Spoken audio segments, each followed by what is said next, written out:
Could the Bagent baddies be about to lose their boy? Could he be traded away by the Chicago Bears as they seek to A, clear cap space, and B, build some more draft capital to really reinforce this roster? Let's find out.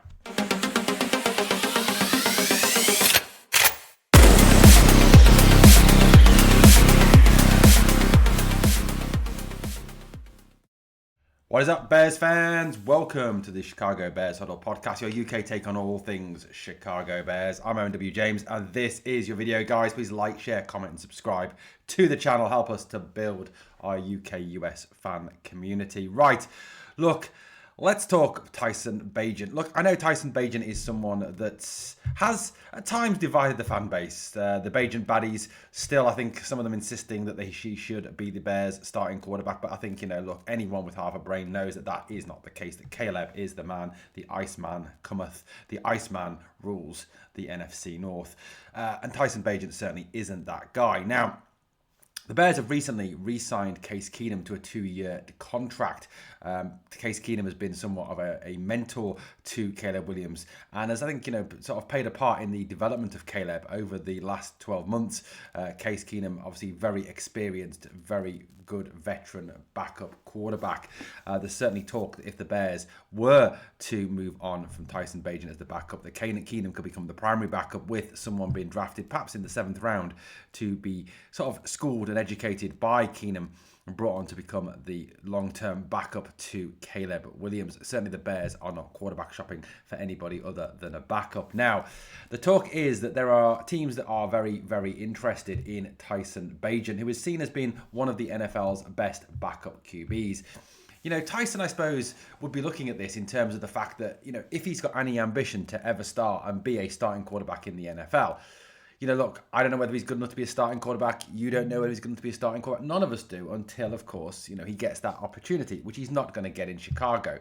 The only way he would get it, God forbid, is if Caleb Williams goes down with a long-term injury, then he would move into that starting berth. But it's a risk that he may not be willing to take.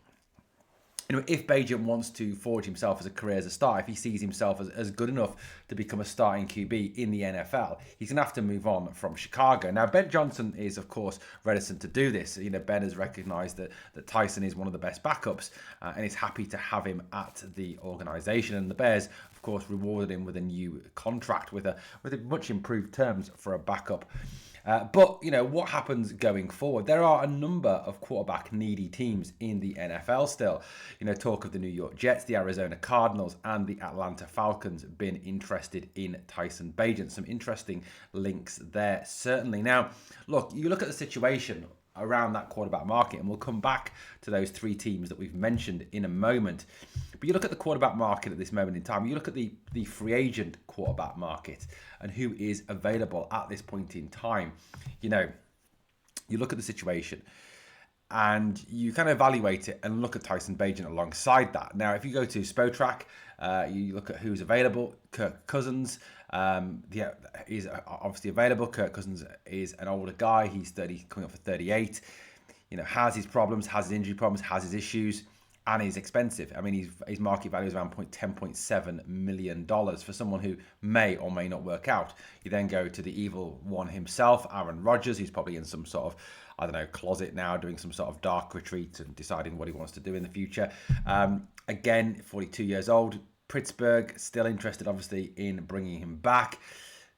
Possible there. Russell Wilson, another one, but Russell Wilson has been fairly dreadful since moving on from Seattle. This is not a guy you want to be spending, an amount of money on, or putting your team's future in his hands, or at least next season in his hands. Zach Wilson, another one who's been very poor. Tyrod Taylor, the eternal backup at 37.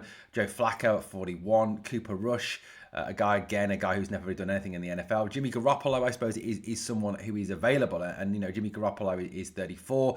He's been to Super Bowls. He's been to NFC Championship games. He is an experienced guy, and he is a fairly solid game manager type quarterback who you may look at. And, Arizona, New York, and, of course, Atlanta may see Jimmy Garoppolo as someone worth taking a risk on.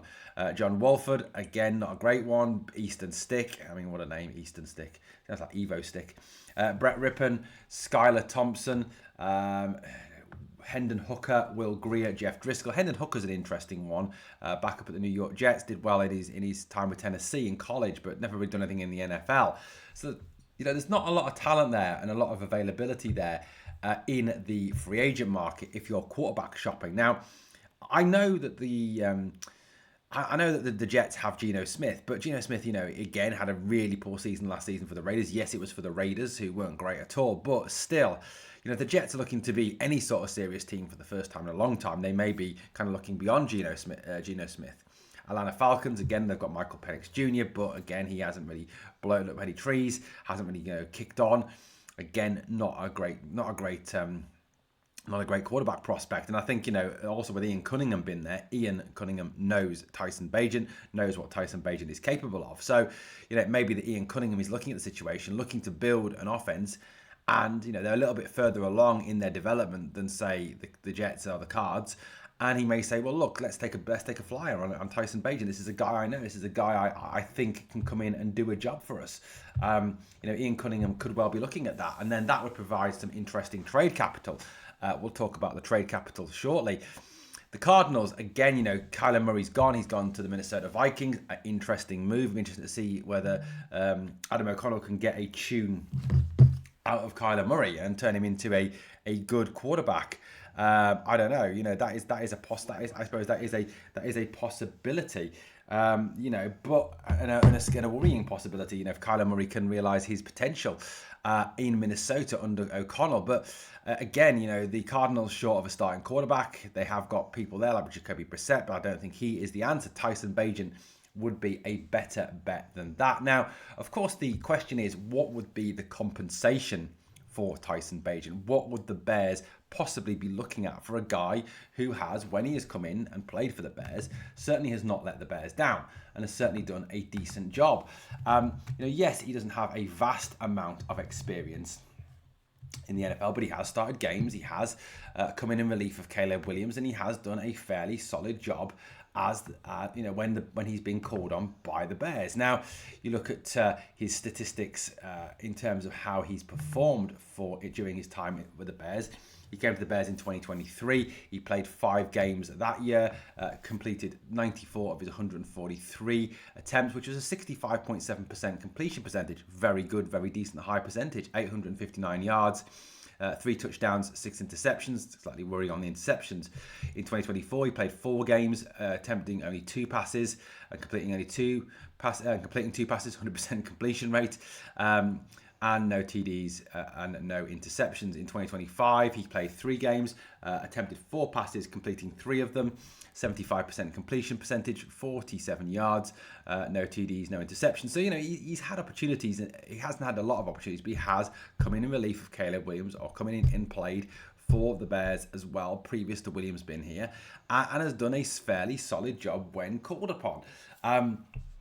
So, he has got some experience. Now, in terms of trade value, you can kind of look at, say, Jimmy Garoppolo. You look at the Jimmy Garoppolo trade in 2018 from the Pats to the 49ers. At that time, obviously, Jimmy Garoppolo was the backup to Tom Brady and was never, ever going to get a game. I think, very much a very similar situation to where Tyson Bagent finds himself now. In terms of Jimmy Garoppolo's experience coming out of New York to San Francisco, Jimmy Garoppolo had played 17 games at that point, but had attempted a lot fewer passes than Tyson Bagent.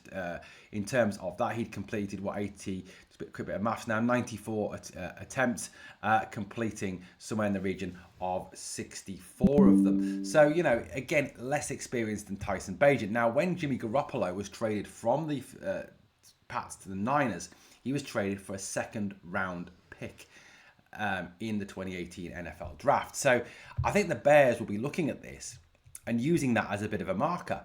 Looking at the situation where, of course, the Pats get this 2nd round pick. They'll see that as well. Look, we've got a quarterback here, a young guy. He's younger than a lot of those free agents on the market. He's got a lot more upside than those free agents on the market.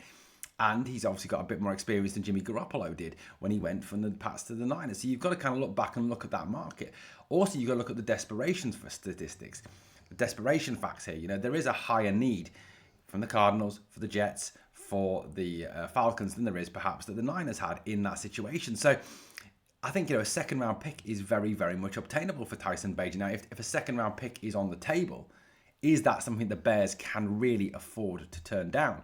With the holes on the defensive line, with the holes at edge rusher, safety, with reports today as well that that Ben Johnson is looking at wide receivers in this draft as well. Can we afford to be turning down the ability to build up a bit more draft capital, especially as obviously, Tyson Bagent long term does not have a future at the Bears in terms of starting, if it is that he wants to be a starting quarterback. Guys, would you take a second round pick for Tyson Bagent? I certainly would. Help us build this roster. Guys, let me know your thoughts in the comments. Thank you for watching the Bears Huddle podcast. Please obviously like, share, comment and subscribe on the way out. And remember to bear down.